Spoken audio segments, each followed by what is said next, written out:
ነጃሳ ማለት ሙስሊም ሊጠነቀቀው የሚገባና ሰውነቱን፣ አካሉን ወይም የሚሰግድበትን ቦታ ከነካ ሊያጸዳው የሚገባ ቆሻሻ ማለት ነው። ኢስላም አንዳንድ ነገሮችን ነጃሳ ናቸው ብሎ ፈርጇል። ሙስሊሞችም እንዲጠነቀቋቸው አዟል። አካላቸውን፣ ልብሳቸውን፣ የሚቀመጡበትን ስፍራ፣ ለመብልና ለመጠጥ የሚጠቀሙበትን ውሃ፣ ከትንሹም ሆነ ከትልቁ ሐደስ የሚጸዳዱበትን፣ ልብሳቸውን የሚያጥቡበትን፣ ዕቃዎቻቸውና መጠቃቀሚያቸውን የሚያጸዱበትን ውሃ ከነዚህ ነጃሳዎች እንዲጠበቁም ግዴታ አድርጎ ደንግጓል። እነዚህን ነጃሳዎች ለማጽዳት ካልሆነ በስተቀር መሸከምና መንካትም አይፈቀድም። ውሃ ውስጥ ገብተው ሽታውን፣ ጣዕሙን ወይም ቀለሙን ከለወጡ ውሃው የፈለገ ቢበዛም ይነጀሳል። ውሃው ጥቂት ከሆነም እንደ አብዛኛው ዑለማዎች እምነት ሽታው፣ ጣዕሙ ወይም ቀለሙ ባይለወጥም እንኳን ይነጀሳል። እነዚህ ነጃሳዎች ከፊሎቹ ከሰዎች አካል የሚወጡ ናቸው። ሽንት፣ አይነ ምድር፣ መዝይ፣ መድይ፣ የወር አበባ ደም፣ ከሰዎች የሚወጣ ብዛት ያለው ደም፣ ብዛት ያለው ትውከት እዚህ ላይ የሚጠቀሱ ናቸው። አንዳንዶቹ ሕይወት ካላቸው ነገሮች የሚወጡ ናቸው። ስጋቸው የሚበሉ እንስሳት ሽንት፣ ፋንዲያ፣ በሕይወት ካለ እንስሳ ላይ የተቆረጠ አካል፣ የውሻ ጭላድ ተጠቃሽ ናቸው። አንዳንዶቹ እራሳቸው ሕይወት ያላቸው ነገሮች ይሆናሉ። በክትና የሥጋ አሳማ እዚህ ጋር ይነሳሉ። አንዳንዶቹ ፈሳሽ ነገሮች ናቸው። እንደ ብዙሃን ዑለማዎች እምነት ኸምር ዋነኛው ነው። ማንኛውም ሰጋጅ ከነጃሳዎቹ ንጹሕ መሆን አለበት። ከነጃሳ መጥራት ለአቅመ አዳም በደረሰ ሰው ላይ ሁሉ ግዴታ ነው። ሕፃናትን በዚህ ማሰልጠንም ግዴታ ነው። 7 ዓመት ሲሆኑ ጀምሮ በንጽህና ይታዘዛሉ። 10 ዓመት ሲሆናቸውም ይቀጣሉ። ያለ ንጽህና ሶላት ተቀባይነት የለውም። አላህ ሱብሓነሁ ወተዓላ እንዲህ ብሏል፣ ወሲያበከ ፈጠሂር፣ ልብስህንም አጥራ። ሱረቱል ሙደሲር አንቀጽ 4። የአላህ መልእክተኛ ዓለይሂ ሰላቱ ወሰላም እንዲህ ይላሉ፣ አጡሁሩ ሸጥሩል ኢማን፣ ንጽህና የኢማን ግማሽ ነው። ስለ ነጃሳ ስናነሳ የምናብራራቸው ብዙ ነጥቦች አሉ። ከነዚህ መሃል ዋነኞቹን እንደሚከተለው እንተነትናለን። የነጃሳ አይነቶች። 1. በክት፣ ድንገት ሳይታረድ የሞተ ነገር ሁሉ አልመይታ ወይም ሞት ይባላል። እንስሳት በሕይወት ሳሉ የሚቆረጡ አካላቶቻቸውንም ቃሉ ያካትታቸዋል። ዋቂድ አለይሲ የአላህ መልእክተኛ ዓለይሂ ሰላቱ ወሰላም እንዲህ ብሏል ይላሉ፣ ማ ቁጢዐ ሚነል በሂመቲ ወሂየ ሐያ ፈሁወ መይት፣ ከእንስሳ በሕይወት እያለ የተቆረጠ አካል በክት ነው። አቡ ዳውድና ቲርሚዚ ዘግቦታል። እዚህ ላይ የምናወጣቸው ፍልቅታዎች ወይም ኤክሴፕሽንስ ይኖራሉ። አንደኛ፣ አሳና አንበጣ። እነዚህ ንጹሕ ናቸው። የእነዚህም ሙታን የለየንበት ምክንያት የዓብዱላህ ኢብኑ ዑመር ረዲየላሁ አንሁ ሐዲስ ነው። የአላህ መልእክተኛ ዓለይሂ ሰላቱ ወሰላም እንዲህ ይላሉ፣ 2 በክቶችና 2 ደሞች ተፈቀዱልን። በክቶቹ አሳና አንበጣ ናቸው። ደሞቹ ደግሞ ጉበትና ጣፊያ ናቸው። ሌላኛው ጉንዳን፣ ንብ፣ ዝንብና የመሳሰሉ ፈሳሽ ደም የሌላቸው ነፍሳት ሙት አካል። ጉንዳን፣ ንብ፣ ዝንብና የመሳሰሉ ፈሳሽ ደም የሌላቸው ነፍሳት ሙት አካል ፈሳሽ ነገሮች ውስጥ ቢገባ ንጹሕ ነው፣ አይነድስም። ኢብኑል ሙንዚር እንዲህ ይላሉ፣ እነዚህ ነገሮች ንጹሕ መሆናቸው ላይ ልዩነቶችን አላውቅም። ከሻፊዒ ብቻ የተዘገበ ወሬ አለ። መዝሃባቸው ላይ የሚታወቀው የእነዚህ ነፍሳት ሙት አካል ነጃሳ ነው። ፈሳሽ ነገሮች ላይ ከገባ ግን እስካልቀየረው ድረስ ይቅር ይባላል የሚለው አቋማቸው ነው። ሌላኛው ነጥብ የሙት አጥንት፣ የቀንዱ፣ ፀጉሩ፣ ጥፍሩ፣ ላባውና ቆዳው፣ እነዚህ ሁሉ ንጹሕ ወይም ጦሃራ ናቸው። ምክንያቱም የእነዚህ ነገሮች መሰረት ንጹሕ መሆናቸው ነው። ነጃሳ ለመሆናቸው መረጃ እስካልመጣ ድረስ ንጹህ መሆናቸውን እንፈርዳለን። አልዙህሪ እንዲህ ይላሉ። ዝሆንን የመሰሉ የሙታንን አጥንት አስመልክቶ አንዳንድ የሰለፍ ሰዎች ፀጉራቸውን ሲሞሽጡበትና ቅባት ሲቀባቡበት አይቻለሁ። በዚህም ላይ ችግር አለ ብለው አያምኑ። ቡኻሪ ዘግበውታል። ኢብኑ አባስ ረዲየላሁ አንሁ እንዲህ ብሏል። ለመይሙና ባሪያ አንዲት ፍየል ምጽዋት ተሰጣትና ሞተችባት። የአላህ መልእክተኛ ዓለይሂ ሰላቱ ወሰላም በእነርሱ በኩል ሲያልፉ እንዲህ አሉ። ቆዳዋን ወስዳችሁ አርባችሁት አትጠቀሙበትም? ሰዎቹም እርሷ እኮ የሞተች ናት አሉ። መብላቱ ነው የተከለከለው አሉ ነቢያችን ዓለይሂ ሰላቱ ወሰላም። ሁለተኛ፣ ደም ከታረደ ከብት እንደሚፈስ ደም ብዙ ሆኖ የሚፈስም ሆነ የወር አበባ ደም፣ ሁሉም አይነት ደም ነጃሳ ነው። ነገር ግን ጥቂት ከሆነ ይቅር ይባላል። ስለዚህ የአላህ ስብሓንሁ ወተዓላ ንግግር ማብራሪያ ከኢብኑ ጁረይድ እንዲህ የሚል ተዘግቧል። አልመስፉሕ ማለት የሚያፈሱት ደም ማለት ነው። በጅማት ውስጥ የሚገኘው ደም ችግር የለበትም። ኢብኑል ሙንዚር ዘግቦታል። ከዓኢሻ እንደተዘገበውም እንዲህ ይላሉ። ደስታችን ላይ የደም ምልክት እያለው ስጋ እንበላ ነበር። አልሐሰን እንዲህ ይላሉ።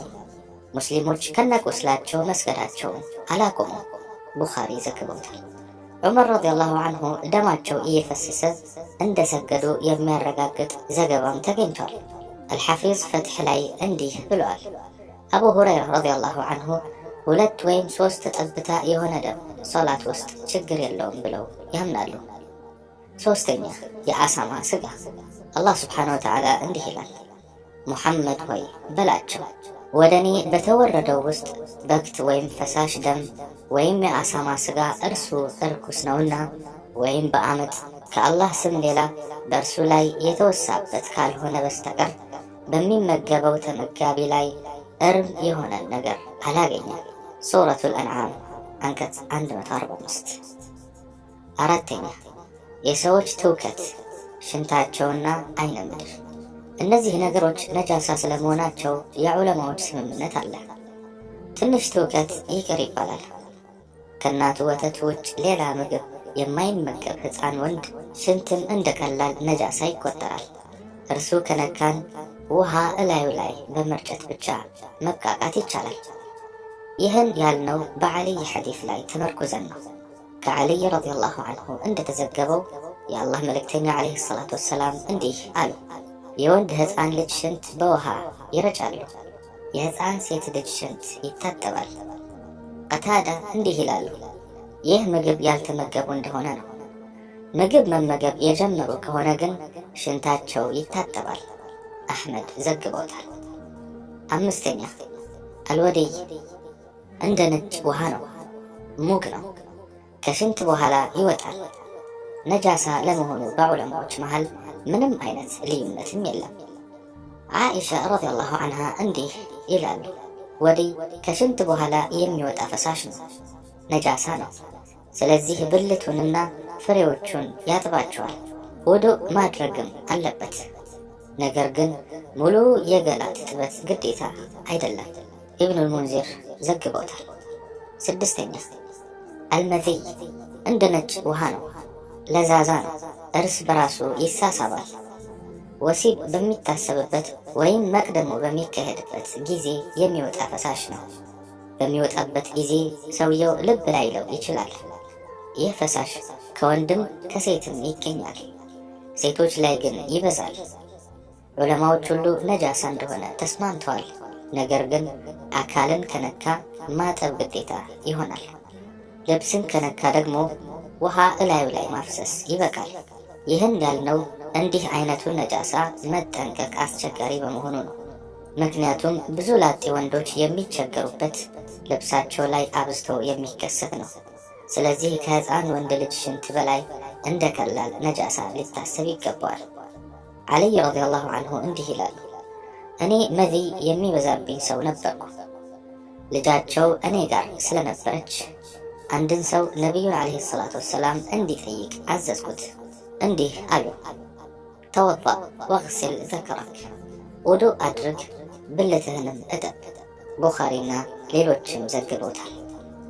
7ኛ መንይ ፍትወት። አንዳንድ ዑለማዎች ፍትወት ነጃሳ እንደሆነ ያምናሉ። የተሻለው አቋም ግን ንጹህ መሆኑ ነው። ነገር ግን እርጥብ ከሆነ ማጠብ ይወደዳል፣ ደረቅ ከሆነ ደግሞ መፈግፈግ ይመረጣል። ዓኢሻ ረዲየላሁ ዐንሃ እንዲህ ይላሉ፣ መንይን ደረቅ ከሆነ እፈገፍገው ነበር፣ እርጥብ ከሆነ ደግሞ አጥበው ነበር። ኢብኑ ዓባስ ረዲየላሁ ዐንሁ እንዲህ ይላሉ፣ የአላህ መልእክተኛ ዓለይሂ ሰላቱ ወሰላም ልብስን ስለሚነካ ፍትወት ተጠየቁ። እንዲህ ብለው መለሱ፣ እርሱ እኮ እንደ ንፍጥና አክታ ነው። በጨርቅ ወይም በሰንበሌጥ ማበስ ይበቃሃል። 8ኛ ስጋቸው የማይበላ እንስሳት ሽንትና ፋንድያ። እነዚህ ነጃሳ ናቸው። የዓብዱላህ ኢብኑ መስዑድ ሐዲስ ይህን ያረጋግጣል። እንዲህ ይላሉ፣ የአላህ መልእክተኛ ዓለይሂ ሰላቱ ወሰላም ወደ ሽንት ቤት ሄዱና 3 ድንጋይ እንዳመጣ አዘዙ። 2 ድንጋዮች አገኘሁኝ፣ 3ኛ አጣሁ። ፋንድያ ያዝኩኝ፣ ይዤ መጣሁ። 2ቱን ድንጋዮች ያዙና ይህ ነጃሳ ነው ብለው ፋንድያውን ጣሉት። እርሷ ነጃሳ ናት፣ የአህያ ፋንድያ ናት አሉ። ስጋቸው የማይበላ የእንስሳት ሽንት ጥቂት ከሆነ ይቅር ይባላል። ይቅር የተባለውም ለመጠንቀቅ አስቸጋሪ ስለሆነ ነው። አልወሊድ ኢብኑ ሙስሊም አውዛዒን ጠየቅኳቸው ይሉናል። ስለ ስጋቸው ስለማይበሉ እንደ በቅሎ፣ አህያ፣ ፈረስ ያሉ እንስሳት ጠየቅኩኝ። እርሳቸውም እንዲህ አሉ፣ ሰዎቹ በየዘመቻቸው ሁሉ በዚህ ይፈተኑ ነበር። ከልብሳቸውም ይሁን ከአካላቸው አያጥቡትም ነበር። ስጋቸው የሚበሉ እንስሳት ሽንትን አስመልክቶ ማሊክና አሕመድ እንዲሁም የተወሰኑ ሻፊዒዎች ንጹህ ነው የሚል ብይን ሰጥቷል። ኢብኑ ተይሚያ እንዲህ ይላል፣ ነጃሳ ነው ብሎ የወሰነ ማንም ሶሓባ የለም። ነጃሳ ነው ብሎ ማሰብ ራሱ አዲስ ንግግር ነው። አነስ ረዲየላሁ ዐንሁ እንዲህ አሉ፣ ከዑክልና ከዑረይና ሰዎች መጡ። ከዚያም መዲና አልተስማማቸውም። የአላህ መልእክተኛ ዓለይሂ ሰላቱ ወሰላም ግመሎችን አዘዙላቸው። ወተቶቻቸውንና ሽንቶቻቸውን እንዲጠጡ አዘዙ። አሕመድና 2 ሼኾች ቡኻሪ፣ ሙስሊም ዘግበውታል። 9ኛ አልጀላላ ነጃሳ የተቀበለች እንስሳ። የጀላለህን ስጋ መመገብም ሆነ ወተቷን መጠጣት የሚከለክል ዘገባ መጥቷል። ከዓብዱላህ ኢብኑ ዓባስ እንደተዘገበው የአላህ መልእክተኛ ዓለይሂ ሰላቱ ወሰላም የጀላለህን ወተት መጠጣት ከልክለዋል። አቡ ዳውድ ዘግቦታል። ዐምር ኢብኑ ሹዓይብ ከአባታቸውና ከአያታቸው እንደዘገቡት የአላህ መልእክተኛ ዓለይሂ ሰላቱ ወሰላም የቤት አህያን ስጋ ከልክለዋል። ጀላለህን ከመጋለብና ስጋዋን ከመብላት ከልክለዋል። አልጀላለህ ማለት ብዙ ጊዜ ሽታዋ እስከሚቀየር ድረስ አይነ ምድር የምትመገብ እንስሳ ናት። ግመል፣ ከብት፣ ፍየል፣ ዶሮ ወይም ሌላ። ነገር ግን ለተወሰነ ጊዜ ከአይነ ምድር ርቀው ካሰሯት ንጹህ ምግብ ከተቀበለችና ስጋዋን ንጹህ ከሆነ ስጋዋ ሐላል ይሆናል። ምክንያቱም ስጋዋ እርም የሆነበት ምክንያት ተነስቶላታል። 10ኛ ኸምር ወይም አልኮል። ብዙ ዑለማዎች ጋር አልኮል ነጃሳ ነው። እንደ ማስረጃ ተከታዩን አንቀጽ ይጠቀማሉ። አላህ ስብሓነሁ ወተዓላ በቁርአን ምን ይላል? እናንተ ያመናችሁ ሆይ የሚያሰክር መጠጥ፣ ቁማርም፣ ጣዖታትም፣ አዝላምም ከሰይጣን ሥራ የሆኑ እርኩስ ብቻ ናቸው። እርኩሱን ራቁትን ልትድኑ ይከጀላልና። ሱረቱል ማኢዳ አንቀጽ 90። 11ኛ ውሻ። ውሻ ነጃሳ ነው። እርሱ የተጎነጨውን 7 ጊዜ ማጠብ ግዴታ ነው። ከ7ቱ አንዱ በአፈር መሆኑ የግድ ነው። ምክንያቱም አቡ ሁረይራ በሐዲታቸው እንዲህ ብለዋል፣ የአላህ መልእክተኛ ዓለይሂ ሰላቱ ወሰላም እንዲህ ይላሉ፣ የአንዳችሁ ዕቃ ውሻ ከተጎነጨበት ንጹህ የሚሆነው 7 ጊዜ በማጠብ ነው። ከ7ቱ አንዱ በአፈር መሆን አለበት። ደረቅ ምግብን የነካ እንደሆነ የነካውንና ከዙሪያው ያለውን ይጥልና በቀረው ይጠቀምበታል። ምክንያቱም በመሰረቱ ንጹህ በመሆኑ አሁንም ንጹህ እንደሆነ ይታሰባል። የውሻ ጠጉርን አስመልክቶ ትክክለኛው አስተሳሰብ ጦሃራ ነው የሚለው ነው። ነጃሳ መሆኑን የሚያስፈርድ አንድም ማስረጃ የለም። አላህ በሰማነው የምንጠቀም ያድርገን። ወሰላሙ አለይኩም ወረሕመቱላሂ ተዓላ ወበረካቱ።